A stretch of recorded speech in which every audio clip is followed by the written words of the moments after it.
Hello friends, welcome to house of solutions. दोस्तों, आज हम एक बहुत ही इम्पोर्टेंट सीरीज स्टार्ट करने जा रहे हैं जिसमें हम गीट और गीट हब के बारे में बहुत ही डिटेल्स में देखने वाले हैं। आप बने रहिए इस सीरीज में। हम स्टेप बाय स्टेप हर चीज़ इसमें बताने वाले हैं, मतलब गीट के बारे में कंप्लीट कोर्स कवर करने वाले हैं विद प्रैक्टिकल। देखिए, आज के डेट में आप कहीं भी काम करने जाते हैं, अगर सॉफ्टवेयर इंडस्ट्री में आप काम कर रहे हैं, किसी भी कंपनी में जाते हैं, तो आपको गीट का नॉलेज होना जरूरी है। क्योंकि कहीं भी आप ज्वाइन करेंगे या पहले से आप काम कर रहे हैं या फिर फ्रेशर हैं, तो आपको गीट का नॉलेज होना जरूरी है। क्यों? क्योंकि कहीं भी किसी भी कंपनी में आप ज्वाइन करते हैं तो वहाँ पर एक टीम के साथ काम करना होता है और वहाँ पर आपका जो कोड होता है गीट से ही मैनेज किया जाता है। तो गीट बहुत ही इम्पोर्टेंट पार्ट है। आप बहुत सारे जगह इंटरव्यू में पूछा भी जाता है कि आपके पास गीट का नॉलेज है कि नहीं है, क्योंकि आपको ज्वाइन करते ही आपको काम करना होगा। तो गीट बहुत ही इम्पोर्टेंट रोल प्ले करता है किसी भी सॉफ्टवेयर डेवलपर के लाइफ में। तो बहुत दिनों से डिमांड था हमारे व्यूअर्स का कि आप गीट पर एक सीरीज लेकर आइए, गीट पर एक सीरीज लेकर आइए। तो हम आज से ये सीरीज स्टार्ट कर रहे हैं। हालांकि हमारा लाइव क्लास चलता है गीट का, आप गीट का लाइव क्लास भी ज्वाइन कर सकते हैं, जहाँ पर बहुत ही डिटेल में कॉर्पोरेट लेवल का ट्रेनिंग दिया जाता है गीट का, जिसमें कि स्टेप बाय स्टेप हम प्रैक्टिकल कर करके दिखाते हैं और उसका रिकॉर्डिंग प्लान भी अवेलेबल है। आप हमारी वेबसाइट पर जाकर विजिट कर सकते हैं। इस वीडियो के डिस्क्रिप्शन बॉक्स में ऑलरेडी अवेलेबल है हमारी वेबसाइट का लिंक और मोबाइल नंबर्स अवेलेबल हैं, जहां पर आप कॉल करके भी इंक्वायरी कर सकते हैं। तो चलिए डिस्कस करते हैं इस वीडियो ट्यूटोरियल में गीट के बारे में। तो इस वीडियो ट्यूटोरियल में हम कंप्लीटली गीट और गीट हब के बारे में देखिए। दो चीज़ मैं बोल रहा हूँ, गीट और गीट हब, दोनों में बहुत डिफरेंस होता है। बहुत सारे लोग कहते हैं कि दोनों एक ही है, लेकिन एक ही नहीं है, दोनों में बहुत डिफरेंस होता है। तो हम डिस्कस करेंगे इस वीडियो ट्यूटोरियल में कि गीट और गीट हब में क्या डिफरेंस है, गीट क्या है, गीट हब क्या है। तो इसमें सब कुछ हम कवर करने वाले हैं। देखिए, तो आज हम डिस्कस करने वाले हैं गीट के बारे में कि गीट क्या है, व्हाट इज गीट। उसके बाद हम डिस्कस करेंगे कि फीचर्स ऑफ गीट। उससे पहले हम डिस्कस करेंगे कि हिस्ट्री ऑफ वीसीएस। देखिए, गीट एक वर्जन कंट्रोल सिस्टम है, तो हम इसकी हिस्ट्री के बारे में बात करेंगे। आपको पता ही है कि हम जो भी सीरीज स्टार्ट करते हैं बिल्कुल ही डीपली बताते हैं। साहोसॉफ्ट का यही फीचर है कि कोई भी कोर्स अगर हम यूट्यूब पर अपलोड करते हैं या फिर अपने लाइव क्लास में पढ़ाते हैं, तो बिल्कुल ही डीपली, मतलब जीरो लेवल से लेकर एडवांस लेवल तक बिल्कुल ही कॉर्पोरेट लेवल का चीज़ हम आपको डिलीवर करते हैं। तो आप बने रहिए सीरीज में। देखिए, सबसे पहले तो हम बात करें गीट है क्या, उसके बाद हम बात करेंगे कि हिस्ट्री क्या है, गीट कैसे डेवलप हुआ। गीट नहीं था तो लोग कैसे अपने प्रोजेक्ट को मैनेज करते थे, कैसे अपने प्रोजेक्ट को एक टीम के साथ काम करने में उसको मैनेज करते थे, अपने प्रोजेक्ट का वर्जन कैसे मैनेज करते हैं। बहुत सारी चीज़ें हम डिस्कस करने वाले हैं। गीट कैसे डेवलप हुआ, किसने डेवलप हुआ, सब कुछ हम हिस्ट्री में देखने वाले हैं। उसके बाद हम बात करेंगे फीचर्स ऑफ गीट। गीट का फीचर क्या है, क्यों इतना पॉपुलर है। उसके बाद हम बात करेंगे वाई गीट, हम गीट ही क्यों यूज करें। उसके बाद हम बात करेंगे कि व्हाट इज गीट हब। मतलब इस वीडियो ट्यूटोरियल में इन सारे पॉइंट को हम डिस्कस करने वाले हैं, जो कि जनरली हर डेवलपर के माइंड में आता है जब भी वो गीट पढ़ने जाता है या फिर गीट के बारे में कहीं सुनता है के बारे। इन सारे क्वेश्चंस उनके माइंड में आते हैं कि गीट क्या है, गीट कैसे डेवलप हुआ, क्यों हुआ, गीट क्यों यूज करें, इसके फीचर्स क्या हैं, बेनिफिट्स क्या हैं, गीट हब क्या है। ठीक है, इसके बारे में हम बहुत ही डीपली डिस्कस करने वाले हैं आज के इस वीडियो ट्यूटोरियल में। तो चलिए बात करते हैं। सबसे पहले हम बात करेंगे व्हाट इज गीट। गीट है क्या। देखिए, गीट एक पॉपुलर वर्जन कंट्रोल सिस्टम है। अब यहाँ पर एक पॉइंट आपको मिला कि वर्जन कंट्रोल सिस्टम, इसका मतलब क्या है। उसके बाद हम आगे बात करेंगे कि ये एक open source distributed version control system है। लेकिन डिस्ट्रीब्यूटेड वर्जन कंट्रोल समझने से पहले आपको माइंड में ये होना चाहिए, आपके माइंड में ये क्वेश्चन उठना चाहिए कि वर्जन कंट्रोल सिस्टम क्या है। तो इसको समझने के लिए चलते हैं, हम आपको एक पेन पर ले चलता हूँ और पेन पर आपको समझाता हूँ अच्छे से कि पहले लोग कैसे यूज करते थे, अब कैसे यूज करते हैं, कैसे वर्जनिंग का सिस्टम आया, क्यों आया, इसको डिस्कस करते हैं बिल्कुल ही स्टेप बाय स्टेप। देखिए, जब भी कोई हम प्रोजेक्ट बनाते हैं, चाहे आप हो चाहे कोई भी डेवलपर कोई भी प्रोजेक्ट बनाता है, कोई भी सॉफ्टवेयर बनाता है, कोई वेबसाइट बनाता है, तो पहली बार में ही पूरा का पूरा सॉफ्टवेयर फुल्ली डेवलप नहीं हो जाता है। तो कैसे उसको हम मैनेज करें। सपोज करिए आप अपने कंप्यूटर में एक आपने सॉफ्टवेयर डेवलप किया जिसका नेम है abc.com। ठीक है, आपने सपोज करिए कि उसका नेम है sahosoft.com, sahosoft.com, जिसमें बहुत सारे फाइल्स हैं। ठीक है, फाइल्स हैं a.ts, b.html, c. CSS, D.TS, इस तरीके से बहुत सारे फाइल्स हैं इस सॉफ्टवेयर में। कुछ दिनों बाद हो सकता है कि ये सॉफ्टवेयर हमारा डेवलप हो चुका है। जैसे मैं आप लोग को एक सॉफ्टवेयर दिखाऊं, जैसे एज फॉर एग्जांपल, जैसे मान लिया आप लोग प्रोजेक्ट डेवलप कर रहे हैं इस तरीके से, तो बहुत सारे फाइल्स होते हैं प्रोजेक्ट के अंदर। इस तरीके से बहुत सारे फाइल्स होते हैं, उस फाइल को हम मैनेज करते हैं इस तरीके से। ठीक है, तो आपने एक प्रोजेक्ट डेवलप किया, प्रोजेक्ट डेवलप करने के बाद कुछ दिनों बाद उसमें कुछ चेंजेज आ गया। देखिए, हर सॉफ्टवेयर में कुछ ना कुछ चेंजेज आते रहता है। आप आज के डेट में जो विंडोज़ भी यूज कर रहे हैं, तो अभी विंडोज़ 11 यूज कर रहे हैं, उससे पहले 10 था, 8 था, उससे पहले XP था। ठीक है, तो बहुत सारे वर्जन्स आते रहते हैं हर सॉफ्टवेयर का। तो हो सकता है आपके सॉफ्टवेयर में भी जो आपने वेबसाइट बनाया है लोकली, तो उसमें भी कुछ चेंज आ गया। पहले ये सॉफ्टवेयर था, अब आपने जो डेवलप किया इसमें कुछ चेंज हो गया। ठीक है, ये प्रोजेक्ट हो गया सेम सॉफ्टवेयर। तो अब इसमें जो था कि आपका ए जो फाइल था A.TS फाइल, इसका नाम अब A1 हो गया, A1.TS फाइल। ठीक है, B.HTML अभी का वैसा ही कि वैसा ही है। ठीक है, C1.CSS हो गया। ठीक है, D.TS वैसा ही है सपोज करिए, या फिर D1.TS हो गया। ठीक है, अब एक नया फाइल भी E और F भी ऐड हो गया सपोज करिए। तो अब आप इस सॉफ्टवेयर में कुछ चेंज किए, तो आप इसको कैसे मैनेज करेंगे? आपके पास क्या तरीका है कि अब इसको मैनेज करने के लिए कि पहले क्या था अब क्या है? तो आप क्या करते हैं कि पुराने वाले प्रोजेक्ट को जिप करके अपने फोल्डर में एक प्रोजेक्ट नेम का फोल्डर बनाते हैं, उसमें उसको रख लेते हैं, उसका नाम sahoshop.com 1 रख लेते हैं। फिर दूसरा सॉफ्टवेयर दूसरा जो फाइल बनता है उसको फिर कॉपी करके उसका नाम sahoshop.com.2 कर देते हैं, या फिर डेट वाइज करते हैं। अलग अलग फोल्डर बनाते चले जाते हैं ताकि हमें ये पता चले कि पहले कैसा था, अब कैसा है, कब क्या चेंज हुआ, किस डेट में क्या, मतलब बैकअप हम रखते चले जाते हैं ट्रैकिंग के लिए कि पहले क्या था, ताकि हमारा कुछ प्रॉब्लम आता है, मान लीजिए एक और फिर इसका बन गया। ठीक है, एक और हमने बना दिया। ठीक है, कुछ दिनों बाद कुछ और चेंज आ गया, तो अब कैसे पता चलेगा कि मान लीजिए यहाँ पे इस चेंज के चलते कुछ दिक्कत आ गया, हमें इस वाले चेंज पर आना है, तो हमारे पास वो फाइल्स होने चाहिए बैकअप के तौर पर जो हमने पहले डेवलप किया था। तो इसको मैनेज करने के लोग क्या करते थे कि जिप या फिर नॉर्मल अलग अलग फोल्डर बना के डेट वाइज, या फिर आप 1 2 3 करके रखते थे हर सॉफ्टवेयर का। सोचिए, अगर एक प्रोजेक्ट 1 GB का भी है चाहे 2 GB का है, तो उतने 10 बार चेंज हुआ, या फिर आप काम करते जा रहे हैं फिर बैकअप रखते जा रहे हैं, काम करते जा रहे हैं बैकअप रखते जा रहे हैं, 20 बार भी आपने उसमें चेंज कर दिया, 20 बार अलग अलग फोल्डर कॉपी कर दिया, तो 20 GB आपने खर्च कर लिया अपने लैपटॉप या डेस्कटॉप पे। हार्ड डिस्क में उतना आपका स्पेस वेस्ट चला गया केवल एक प्रोजेक्ट को मैनेज करने के लिए। उसमें भी अगर आपसे बोला जाए कि 6 महीना पहले इस डेट को इतने बजे कौन सा चेंज हुआ था, वो आप नहीं निकाल सकते हैं। बहुत सारे प्रॉब्लम आप रख तो लेते हैं बैकअप के तौर पर, आप उसमें फिर ढूंढते हैं कि उस दिन क्या चेंज हुआ था, फिर उसमें क्या क्या चेंज हुआ, तो उसको फिर रिकवर करने को मैनुअली टाइप करते हैं, कॉपी पेस्ट करते हैं, ताकि उस वाले वर्जन में हम जा सकें। तो जो आप अलग अलग फाइल बनाते जा रहे हैं, वर्जन बैकअप बनाते हैं, इसको आप वर्जन से भी समझ सकते हैं कि वर्जन 1 हो गया, ये वर्जन 2 हो गया, वर्जन 3 हो गया, एक अलग अलग वर्जन बनाते चले जाते हैं। ठीक है, तो ये वर्जन जब बनाते हैं, तो जब आप लोकली मैनेज करते हैं, तो आप उस पर ट्रैक नहीं कर सकते हैं कि कब कौन सा चेंज हुआ था। पहले ऐसा होता था। सोचिए गिट कैसे डेवलप कर, मैं बिल्कुल ही स्टार्टिंग पॉइंट्स आपको बताने की कोशिश कर रहा हूँ। पहले ऐसे लोग करते थे, हम भी करते थे, आप भी करते, सब लोग करते थे। ठीक है, तो इसको मैनेज करने में बहुत दिक्कत आता था कि अगर आपसे बोला जाए कि 10 दिसंबर को 7 बजे जो कोड चला था उस टाइम सही चल रहा था, उसके बाद 7:05 में हमने जो कोड चेंज किया था उसके चलते प्रॉब्लम आ गया, अभी भी प्रॉब्लम आ रहा है, तो उसके पहले वाला कोड हमें चाहिए। अब ढूंढ नहीं पाएंगे, कैसे ढूंढेंगे? आपके पास बैकअप फाइल है लेकिन उसको ट्रैक नहीं कर पाएंगे। ठीक है, तो यहाँ से जन्म होने लगा वर्जन कंट्रोल सिस्टम का। लोग वर्जनिंग करने के लिए सोचने लगे कैसे हम इसका वर्जनिंग करें, कैसे सिस्टम एक बनाएं जिसके थ्रू हम अपने कोड को ट्रैक कर सकें, कब क्या चेंज हुआ था, किसने क्या किया था। ठीक है, अब दूसरा चीज़, आप इस तरीके से जो भी कोड रख रहे हैं आपके ही लैपटॉप पर है ये।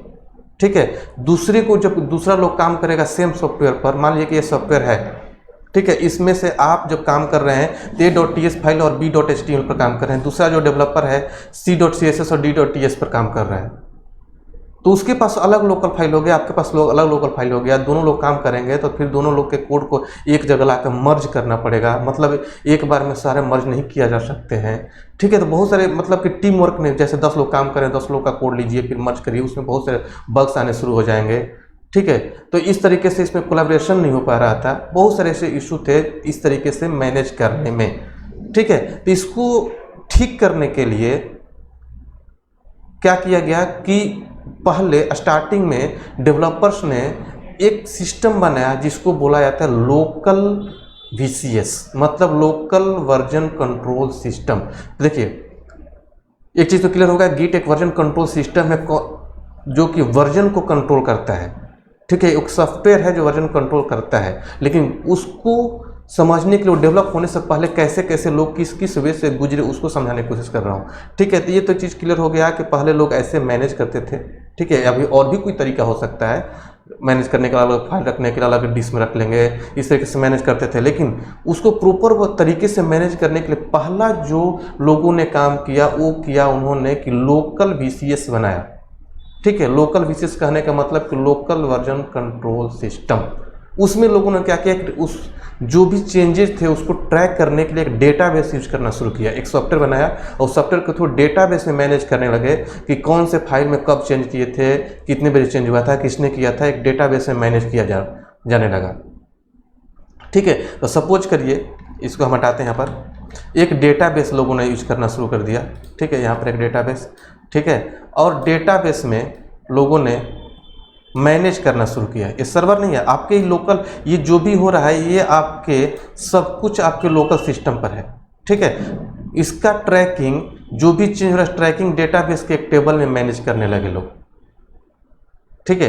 तो इससे तो ये चीज़ तो ट्रैक होने लगा, क्या ट्रैक होने लगा कि हम किस दिन किस टाइम पर क्या चेंज किए थे, एक चीज़ हमें मिलने लगा। लेकिन अभी भी ये सारे डेटा आपके लोकल सिस्टम पर ही हैं, अभी भी कहाँ पर है, आपके ही लोकल सिस्टम पर है। अगर आपका लोकल सिस्टम क्रैश कर गया, किसी रीजन से फॉर्मेट हो गया, खराब हो गया, हार्ड डिस्क क्रैश कर गया, तो पूरा का पूरा मेहनत आपका बेकार चला जाएगा। जो आप 2 साल से 3 साल से काम कर रहे थे सारा वेस्ट हो गया। भले आपने उसको मैनेज करके रखा था, किसी भी रीजन से आपका अगर हार्ड डिस्क क्रैश हो गया तो पूरा डेटा लॉस। ये इसके प्रॉब्लम है, इसका इशू है। दूसरा इशू ये भी है कि आपको अगर ये प्रोजेक्ट किसी और के साथ मर्ज करना है तो ये पूरा प्रोजेक्ट उठाकर पूरा जो लोकल VCS पर मैनेज किया डेटाबेस में सब कुछ दूसरे को शेयर करना पड़ेगा। मतलब एक साथ कोलैबोरेट करके सब लोग एक साथ काम नहीं कर सकते हैं, अलग अलग लोकल सिस्टम पर यूज कर सकते हैं। लेकिन इससे देखिए एक स्टेप लोगों ने बढ़ा कि ट्रैक करने लगे कब क्या चेंज हुआ था, किसने चेंज हुआ था, किस चेंज के चलते क्या दिक्कत आया था, पिछले वाले बैकअप पर लोग जाने लगे, रोल बैक होने लगा, ट्रैक होने लगा। लेकिन अभी भी प्रॉब्लम ये था कि लोकली था, एक ही सिस्टम पर था, क्रैश मतलब ये क्रैश हो गया तो पूरा का पूरा सिस्टम खत्म, ठीक है। ये होने के बाद इसको क्या बोला लोगों ने, इसको बोला गया लोकल, ठीक है, इसको बोला गया लोकल VCS, मतलब लोकल वर्जन कंट्रोल सिस्टम, ठीक है। अब इसको ठीक करने के लिए अब क्या हुआ कि आया, एक दूसरा ले लेता हूं, ठीक है, फाइल डोंट से, ठीक है। अब दूसरा आया सेंट्रलाइज्ड VCS। सबके बारे में थ्योरी में बताऊंगा, थ्योरी लिख रखा हूँ आपके लिए, PPT पर चलेंगे तो थ्योरी पर डिस्कस करेंगे, क्योंकि थ्योरी भी आपको जरूरी है, कहीं इंटरव्यू देने जाते हैं तो ये सब पूछे जाएंगे आपसे। और इतना डीपली कोई बताता नहीं है कि कौन कौन सा स्टेप कैसे आया। लोग डायरेक्टली बता देंगे कि लोकल VCS क्या है, सेंट्रलाइज्ड VCS क्या है, डिस्ट्रीब्यूटेड VCS क्या है, कैसे कैसे किसके प्रॉब्लम को ओवरकम करने के लिए कौन आया, किसके प्रॉब्लम को ओवरकम करने के लिए कौन आया, ये जानना जरूरी है आपके लिए, ठीक है। तो जो प्रॉब्लम था लोकल VCS में उसको ओवरकम करने के लिए आया सेंट्रलाइज्ड VCS। ये डेवलपर का ही दिमाग था, डेवलपर लोगों ने ऐसा सोचा कि चलो हम सेंट्रलाइज्ड VCS बनाते हैं, ठीक है। तो सेंट्रलाइज्ड VCS में हुआ क्या कि इसमें देखिए एक सर्वर बनाया गया, जैसे मान लीजिए यहाँ पर हमने एक सर्वर बना दिया, ठीक है, ये हो गया आपका सर्वर, ये आपका सर्वर हो गया। अब इस सर्वर से कनेक्ट हो गया, जिनको भी कनेक्ट करना है, जैसे मान लीजिए हमारा एक यूजर यहाँ पर है, एक यूजर यहाँ पर है, एक यूजर यहाँ पर है, ठीक है। अब ये सारे यूजर सर्वर से कनेक्ट हो गए, ठीक है, अच्छे समझिएगा। एक सर्वर सेंट्रलाइज, ये क्या हो गया, ये सेंट्रलाइज VCS हो गया। एक सर्वर बनाया गया और उस सर्वर से सारे यूजर क्या हो गए, कनेक्ट हो गए, डेटा भी लेने लगे और डेटा देने लगे। ठीक है, अब क्या हुआ, अब समझिए अच्छे से कि जो भी ट्रैकिंग सिस्टम का जो सॉफ्टवेयर है अब सर्वर पर, जब सर्वर के पास सब कुछ अपडेटेड है, ठीक है, अब लोग यहाँ से क्या करते हैं कि पुल करते हैं। ठीक है, यहाँ से आप पुश करेंगे, लोग यहाँ से अपडेट लेंगे, उनके पास चला जाएगा डेटा। ठीक है, आप यहाँ से पुश करेंगे, अब जो भी चेंज के अपने पुश किया और दूसरा डेवलपर उसको अपडेट करेगा तो सारा डेटा उनके पास आ जाएगा। ठीक है, तो यहाँ पर प्रॉब्लम ये है कि सारा जो अपडेटेड चीज़ है, एक चीज़ हमारा ये हो गया कि लोग सारे डेवलपर के साथ काम करने, कोलैबोरेट करके काम करने में आसानी हो गया कि हमने प्रोजेक्ट का सारा डेटा यहाँ रख लिया। ठीक है, सभी लोग इसी को एक्सेस करके अपना डेटा पुल किया और यहाँ पर चेंज किया, फिर पुश करके छोड़ दिया, फिर दूसरा लोग उसको अपडेट करेंगे। ठीक है, पुल करके अपडेट करेंगे तो क्या होगा कि उनके पास लेटेस्ट डेटा आ जाएगा। ठीक है, अब इन्होंने पुल किया, अपडेट किया, डेटा आ गया, फिर उसके बाद पुश करेंगे तो सारा अपडेटेड डेटा यहाँ पर आ गया। ठीक है, जो भी ट्रैकिंग सिस्टम का जो सॉफ्टवेयर मैनेज कर रहा है कि कब कौन सा चेंज हुआ, किसने किया, सब कुछ इस सर्वर पर मैनेज होने लगा। ठीक है, अब लोकल पर केवल आपके पास केवल कोड है, लोकल जो अब ये लोग अपना कंप्यूटर जो यूज कर रहा है, ठीक है, उनके पास क्या है, कोड है जिसमें वो लोग चेंज करेंगे जो कोड यहाँ से उठाए हैं। ठीक है, इनके पास भी जो अपना कंप्यूटर है वो भी इनके पास क्या है, यहाँ से जो कोड इन्होंने लिया है, पुल किया है, वो डेटा यहाँ पर है, उस पर काम कर रहे हैं और पुश कर दे रहे हैं। ठीक है, दूसरा लोग उसको पुल करके अपडेट किया, उनके पास अपडेटेड डेटा आ गया। मतलब टीम वर्क होने लगा, ट्रैकिंग सिस्टम एक सेंट्रलाइज होने लगा। ठीक है, ये एक स्टेप हम लोग और आगे बढ़ गए। लेकिन अभी भी प्रॉब्लम ये है कि सपोज करिए किसी रीजन से अगर ये आपका सर्वर क्रैश हो गया तब क्या होगा, क्योंकि ट्रैकिंग सिस्टम उसी के पास है, अपडेटेड डेटा उसी के पास है। हो सकता है किसी ने ये जिस दिन क्रैश हुआ उस दिन इसके पास अपडेटेड डेटा था तो लोग अब डिस्ट्रीब्यूट कर लेंगे, लेकिन सारा का सारा data, tracking system, change history सब तो इसके पास है। कैसे पता करिएगा कि कब क्या चेंज हुआ था, किसने चेंज किया था? अगर सर्वर क्रैश हो गया किसी भी रीजन से तो again everything will be loss. ये भी सेंट्रलाइज VCS भी यहाँ पर ड्रॉबैक दे देता है, मार खा जाता है। लोकल VCS क्या था, लोकली था, सेंट्रलाइज VCS हमने सेंट्रलाइज कर दिया, एक जगह कर लिया और सारे डेवलपर उससे कनेक्ट होकर काम करने लगे।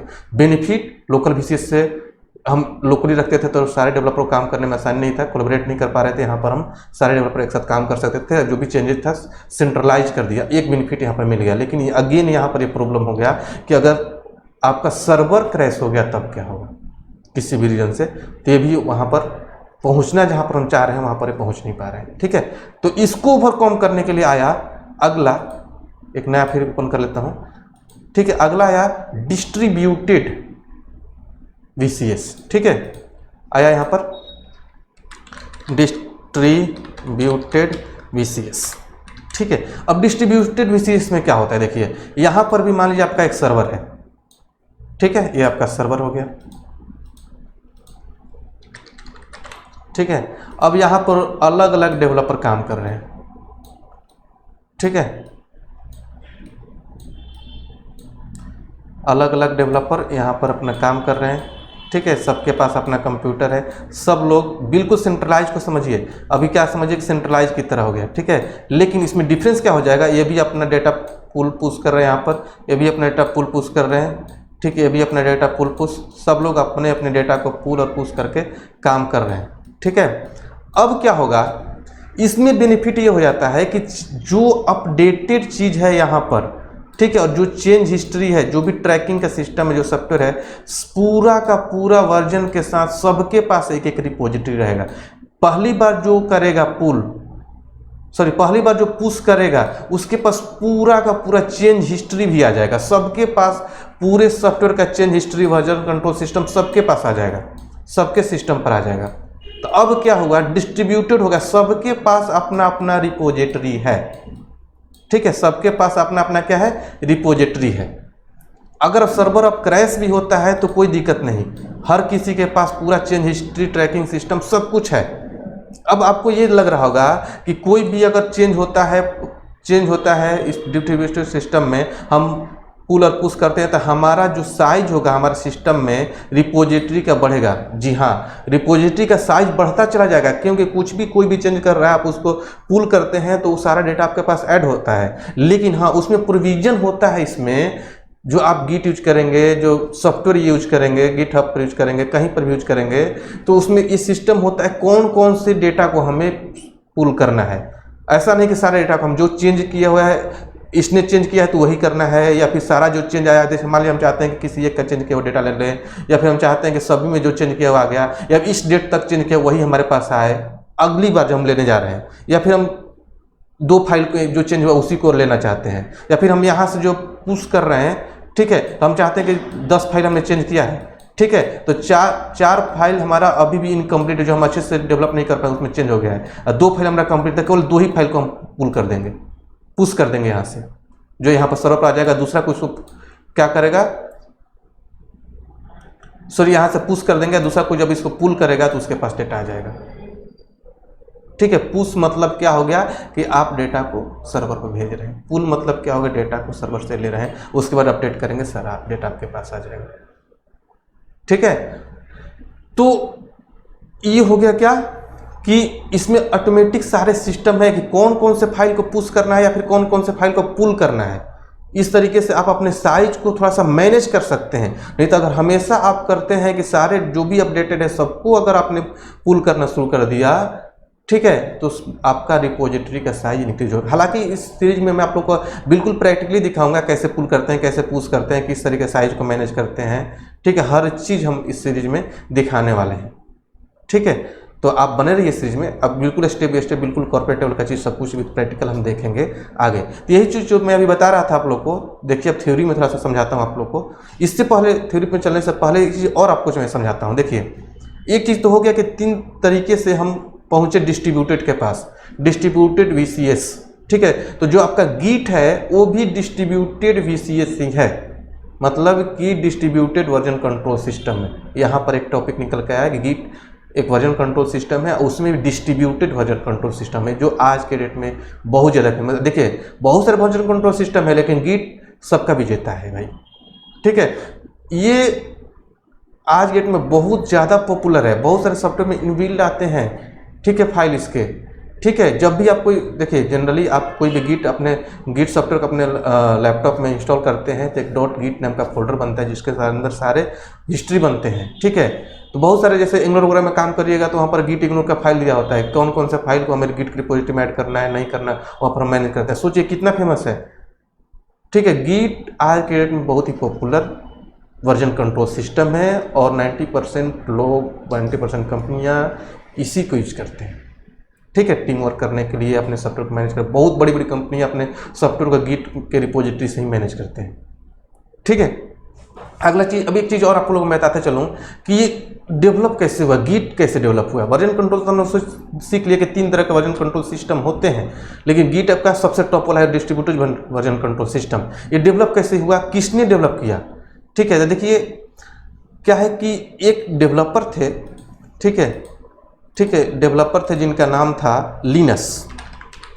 ठीक है, ये क्या थे कि लाइनक्स का, ठीक है, लाइनक्स का कार्नेल, ठीक है, मतलब ऑपरेटिंग सिस्टम डेवलप कर रहे थे, ऑपरेटिंग सिस्टम के डेवलपमेंट टीम में थे और डेवलप कर रहे थे। इनके अंदर बहुत सारे लोग काम कर रहे थे। सोचिए, अच्छे समझिए, बहुत अच्छा हिस्ट्री और अच्छा सा कहानी बताने जा रहा हूँ। देखिए, लिनक्स एक डेवलपर थे जो लिनक्स का, आप लिनक्स समझ ही रहे होंगे, जिसमें 1, 2 ये सब उसके वर्जन्स हैं, जो ऑपरेटिंग सिस्टम है। ठीक है, उसके कर्नेल को, ऑपरेटिंग सिस्टम को डेवलपमेंट टीम के हेड थे, ये सपोज करिए, मान लीजिए। ठीक है, ऑपरेटिंग सिस्टम डेवलप कर रहे थे, इनके साथ पूरा का पूरा टीम था। ठीक है, तो ये लोग 1991 से लेकर 2002 तक, ठीक है, नॉर्मली पैच के साथ यूज कर रहे थे, मतलब पैच फोल्डर इस तरीके से कर करके अपने वर्जन को मैनेज करते थे। 2002 में इन्होंने सोचा कि अब इससे काम नहीं चलेगा। लिनक्स ने सोचा कि अब इससे काम नहीं चलेगा, हमारे पास कुछ VCS होना चाहिए, कोई VCS होना चाहिए जिसके थ्रू अपने एप्लीकेशन के वर्जन को मैनेज किया जा सके। ठीक है, तो उस टाइम एक कंपनी हुआ करती थी बिट कीपर। ठीक है, जो VCS प्रोवाइड करता था, बिट कीपर VCS। ठीक है, तो उनसे इनका बात हुआ और इस बिट कीपर VCS को लोग 2002 में यूज करने लगे। अपने प्रोजेक्ट को मैनेज करने के लिए, और इनका काम बहुत आसानी से होने लगा। प्रोजेक्ट मैनेज होने लगा, जो पैच वगैरह के थ्रू, फोल्डर वगैरह थ्रू मैनेज करते थे, अब वो लोग बीटकीपर VCS के थ्रू यूज करने लगे, बहुत आसानी से काम होने लगा। लेकिन ये बात बीटकीपर को अच्छा नहीं लगा। उन्होंने बीटकीपर, हालांकि स्टार्टिंग में इसको फ्री रखा था, अपने VCS को बिल्कुल फ्री रखा था, लेकिन 2005 में फ्री वाला टैग हटाकर इसको पेड कर दिया इसने, ठीक है, पेड कर दिया। ये बात लिनक्स भाई साहब को अच्छा नहीं लगा। डेवलपर जो थे, बहुत ही पॉपुलर आदमी, ठीक है, इन्होंने जो लिनक्स के ऑपरेटिंग डेवलप किया है, इनको अच्छा नहीं लगा। इनके सारे डेवलपर बैठ कर बोले कि अब कैसे मैनेज करें, पेड करना पड़ेगा। तो इन्होंने बोला कि नहीं भाई, घबराओ मत, हम कुछ ऐसा करते हैं जो उनसे भी बेहतर काम करेगा। तब इन्होंने डेवलप किया गिट सॉफ्टवेयर, सोचिए। और इसको इन्होंने ओपन सोर्स, बिल्कुल ही ओपन सोर्स कर दिया, ठीक है, ओपन सोर्स है और फ्री, मतलब यह है, ठीक है। तब इन्होंने गिट नेम से एक सॉफ्टवेयर डेवलप किया जो डिस्ट्रीब्यूटेड वर्जन कंट्रोल सिस्टम के, जो सारे VCS को, सारे वर्जन कंट्रोल सिस्टम को पीछे छोड़ते हुए आज डेट में सबसे आगे है। इस तरीके से गिट VCS का जन्म हुआ, ठीक है। तब इसको समझने के लिए और चलते हैं हम थोड़ा सा PPT पर, और भी थोड़ा सा डिटेल्स में इसको समझाते हैं आपको। तो देखिए, वही हमने लिख रखा है, git is a popular version control system, it is an open source, मतलब इसकी लाइसेंस लेने की जरूरत नहीं है, बिल्कुल फ्री है, डिस्ट्रीब्यूटेड वर्जन कंट्रोल सिस्टम, ठीक है। ये एक open source distributed version control system है। जो मैंने अभी हिस्ट्री में आप लोग को बताया कि डिस्ट्रीब्यूटेड क्या है, वही डिस्ट्रीब्यूटेड वर्जन कंट्रोल सिस्टम ये है। आई होप कि आप लोग को अच्छे समझ में आ रहा होगा, ठीक है। फिर भी आपके माइंड में कोई कंफ्यूजन होगा तो हमारे कमेंट बॉक्स में जरूर शेयर करिएगा, आपके हम कंफ्यूजन को बिल्कुल दूर करेंगे, हर कमेंट का रिप्लाई करेंगे। और भी ज़्यादा डीपली पढ़ना है, बिल्कुल ही कॉर्पोरेट लेवल का पढ़ना है, तो हमारा लाइव क्लास ज्वाइन कर सकते हैं, जिसका लिंक इस वीडियो के डिस्क्रिप्शन बॉक्स में अवेलेबल है। अगला चीज़ है कि it was created by Linux in 2005 to develop Linux kernel. Linux kernel के डेवलपमेंट के टाइम में इसको उन्होंने डेवलप किया था, and has been maintain by Junio since then. उसी टाइम से जूनियो इसको मेंटेन कर रहे हैं, ठीक है। अब ये क्यों यूज करते हैं, समझिए इससे क्या क्या फायदे हैं। शॉर्टकट्स में मैं तो समझाने की कोशिश कर रहा हूँ। जो मेन पॉइंट है, ट्रैकिंग कोड चेंजेज, कोड के चेंजेज को ट्रैक करने के लिए, इजिली फाइल रिकवर, मतलब कि सपोज करिए कि हम बताया हमने कि कोड में जो भी चेंज हुआ उसको ट्रैक करने के लिए हम ट्रैक कर सकते हैं कब क्या चेंज हुआ था। दूसरा चीज़ कि अगर हमें रिकवर करना है, आज से 2 महीना पहले जो कोड चल रहा था, आज से 2 महीना पहले सपोज करिए कि 15 दिसंबर या फिर मान लीजिए 15 जनवरी को 5:10 पर जो कोड चल रहा था, वो कोड हमें चाहिए, तो हम इजीली उस फाइल को रिकवर कर सकते हैं। भले आपने यहाँ से अपने लोकल से उसको डिलीट कर दिया है, लेकिन वो मेंटेन करके रखता है गिट, आप उसको रिकवर कर सकते। आज मान लीजिए आपने कोई फाइल बनाया, उसको आपने डिलीट कर दिया, 10 दिन के बाद उस फाइल की जरूरत हो गई, तो उसका रिकवर कर सकते हैं आप। चेंज ट्रैकिंग से करेंगे, उस दिन में उस डेट को हमने इतने बजे क्या किया था, वो सारा वही इन्वायरमेंट चाहिए, वही स्टेट चाहिए, तो वो पूरा का पूरा स्टेट आपके पास आ जाएगा। सोचिए कितना पावरफुल है। अगला चीज, ट्रैकिंग हु मेड चेंजेज, कौन चेंज किया, इस चेंज को किसने किया, वो ट्रैक कर सकते हैं। When where the change made, कब और कहाँ चेंज किया गया, किसके सिस्टम से चेंज किया, कितने टाइम पर किया गया, सब कुछ ट्रैक किया जा सकता है। रोल बैक कर सकते हैं, मान लीजिए हम अभी कोड कर रहे थे, कुछ दिक्कत आ गया, हम चाहते हैं कि नहीं पिछले वाले स्टेट में आए, तो आप रोल बैक हो सकते हैं, पिछले वाले स्टेट में आ सकते हैं। कोडिंग कोलैबोरेशन, मतलब पूरे टीम के साथ एक साथ काम कर सकते हैं, ठीक है। एक पूरा प्रोजेक्ट है, दो फाइल दूसरे को, 2 फाइल उसको, 2 फाइल उसको, आप इस तरीके से मैनेज करके पूरे प्रोजेक्ट को आप डेवलप कर सकते हैं। एक ही बार में पूरा माइग्रेटेड पूरा कोड आपको मिल जाएगा। तो ये गिट है, ठीक है। अगला चीज़ हम समझते हैं कि हिस्ट्री ऑफ VCS, जो मैंने आप लोग को समझाया कि पहले आया लोकल वर्जन कंट्रोल सिस्टम, फिर सेंट्रलाइज वर्जन कंट्रोल सिस्टम, उसका डिस्ट्रीब्यूटेड वर्जन कंट्रोल सिस्टम, जो मैंने आप लोग को डीपली अभी डायग्राम के थ्रू समझाने की कोशिश किया। लोकल में क्या था, सब कुछ लोकली था, सेंट्रलाइज में एक सर्वर बन गया, लेकिन सारा चेंजेस सर्वर के पास ही हुआ करता था। डिस्ट्रीब्यूटेड में सबके पास सारे चेंज हिस्ट्री हुआ करता है। ये सारी चीज़ें हमने अभी देखा, ठीक है। उसके बाद हम बात करेंगे लोकल वर्जन सिस्टम में कि local VCS is one of the simplest form and has a database that keep all the changes to files under version control, revision control. देखिए हमने जो बताया कि लोकल वर्जन कंट्रोल सिस्टम में एक database होता है जो सारे चेंजेस को रखता है, ठीक है। अगला है आपका सेंट्रलाइज वर्जन कंट्रोल सिस्टम, जिसमें क्या होता है कि एक सर्वर होता है ग्लोबली जहां पर पूरे चेंजेस को रखते हैं और उसी को लोग एक्सेस करते हैं, अलग अलग जो डेवलपर होते हैं यूज करते हैं। उसमें दो चीज़ होता है कि आप कमिट करेंगे तो दूसरा लोग उसको अपडेट करेंगे, आप कमिट जब कर देंगे तो दूसरे लोग जब अपडेट करेंगे तब वो डेटा उनको दिखना शुरू हो जाएगा। ये चीज़ है। इसका बेनिफिट क्या है कि आप उसको कोलैबोरेट करके बहुत सारे डेवलपर में डिवाइड करके उसको डेवलप करा सकते हैं, और आपका जो एडमिन होगा, जो आपके प्रोजेक्ट मैनेजर हैं, वो उसको देख सकते हैं कौन किस फाइल पर काम कर रहा है, किसको कौन सा फाइल असाइन करना है। पूरा का पूरा सिस्टम इस सॉफ्टवेयर में होता है, जिसके आपको आपका प्रोजेक्ट मैनेजर आपको डिवाइड कर देगा कि आपको इस फाइल पर काम करना है, उनको इस फाइल पर काम करना है, उसको इस फाइल पर काम करना है। वो पूरा राइट्स डिसाइड कर देगा कि आप उस फाइल को एक्सेस नहीं कर सकते, आप उस फाइल को एक्सेस नहीं कर सकते। वो देख सकता है कि आप क्या कर रहे हैं, ठीक है, कौन सा फाइल पर आपको दिया गया है। पूरा का पूरा इसमें बेनिफिट ही दिया गया है, मतलब कोलैबोरेट करके कोलैबोरेशन सिस्टम इसमें है, ठीक है, सेंट्रलाइज VCS में। क्योंकि अब सारा का सारा जो रिपोजिटरी है एक आपके सर्वर पर आ गया। इसमें जो प्रॉब्लम था कि अगर सर्वर क्रैश हो गया तो सारा डेटा लॉस हो जाएगा, उसको ठीक करने के लिए आया डिस्ट्रीब्यूटेड वर्जन कंट्रोल सिस्टम, जिसमें क्या हो गया कि सारे जो रिपोजिटरी में जो भी चेंजेस थे सारे डेवलपर के पास आ जाएगा। सर्वर के पास तो होगा ही, लेकिन सारे डेवलपर के पास भी अपना पूरा का पूरा चेंज हिस्ट्री रहेगा, जो लोकली क्या कर सकता है, उस चेंजेस को रिकवर कर सकता है। इसमें क्या होता है, आप कमिट करेंगे, आप पुश करेंगे, दूसरा लोग उसको पुल करेंगे और अपडेट करेंगे, जिसके थ्रू उनके पास सारा का सारा अपडेटेड डेटा आ जाएगा। आप अपने कुछ चेंज किया उसको कमिट करके पुश कर देंगे, मतलब सर्वर पर चला जाएगा। दूसरा लोग क्या करेंगे, उसको पुल करके अपडेट कर लेंगे, उनके पास पूरा अपडेटेड डेटा आ गया, ठीक। और भी बहुत सारे डिस्ट्रीब्यूटेड वर्जन कंट्रोल सिस्टम है, जिसमें गिट के अलावा मेरिक्यूरियल है, ठीक है, बहुत सारे हैं, ठीक है, जो फेमस है मैंने इसमें लिख रखा है, ठीक है। अब हम बात करेंगे फीचर्स ऑफ गिट। देखिए फीचर्स में आप सबसे पहला चीज़ यह है कि बिल्कुल फ्री है, ठीक है, जनरल पब्लिक लाइसेंस पर ये काम करता है, बिल्कुल ओपन सोर्स टूल है, ये एक सॉफ्टवेयर है जो कि बिल्कुल ओपन सोर्स कर दिया गया। आप कोई भी आप गिट के साइट से जाकर डाउनलोड करके अपने लैपटॉप में इंस्टॉल करके इसको यूज करना शुरू कर सकते हैं, ठीक है। स्केलेबल है, मतलब कि कितने भी यूजर को आप इसमें हैंडल कर सकते हैं, जितने भी यूजर आप बढ़ाएंगे इसमें। मान लीजिए प्रोजेक्ट बनाया है, उसमें 10 लोगों को, 15 लोगों को, 20 लोगों को हम उसको मैनेज कराना चाह रहे हैं तो इजीली उसको मैनेज कर सकते हैं, हैंडल कर सकता है ये गिट, ठीक है। डिस्ट्रीब्यूटेड है, डिस्ट्रीब्यूटेड के बारे में आप लोग को मैंने समझाया कि सबके पास अपना अपना रिपोजिटरी होता है, ठीक है।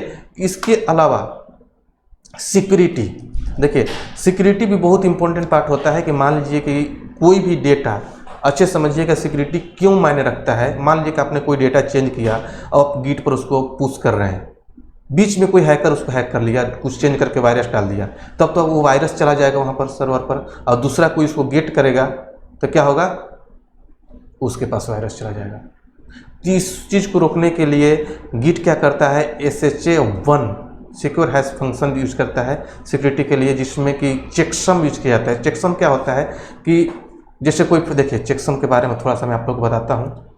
चेकसम मान लीजिए आपने कोई एक फाइल बनाया, ठीक है, चेकसम समझिए थोड़ा सा, एक आपने फाइल बनाया, इसका चेकसम जनरेट किया जाता है। जैसे चेकसम जनरेट हुआ तो इसका चेकसम कुछ इस तरीके से बन गया। जब इसको ट्रांसफ़र करेंगे, ठीक है, तो वहाँ पर बोला जाएगा कि इसी चेकसम का आना चाहिए। अगर इसमें कुछ भी चेंज हुआ तो इसका चेकसम चेंज हो जाएगा। अगर सेम चेकसम आप जब रिसीव कर रहे हैं तो सेम चेकसम आपके पास आ रहा है, ठीक है, तब समझिए कि वो सही है। इसी चेकसम को यूज करता है, चेक करता है कि सेम चेकसम आ रहा है कि नहीं आ रहा है। जैसे आप लोग को मैं दिखाऊं तो एक मिनट में आप लोग को दिखा देता हूं। देखिए जैसे नोड यूज करता है चेकसम, मैं आपको दिखाता हूं। नोड में चेंज लॉग पे चलते हैं, ठीक है। चेकसम बहुत ज़रूरी चीज़ होता है, ताकि आप डाउनलोड करते हैं कहीं से, 1 सेकेंड,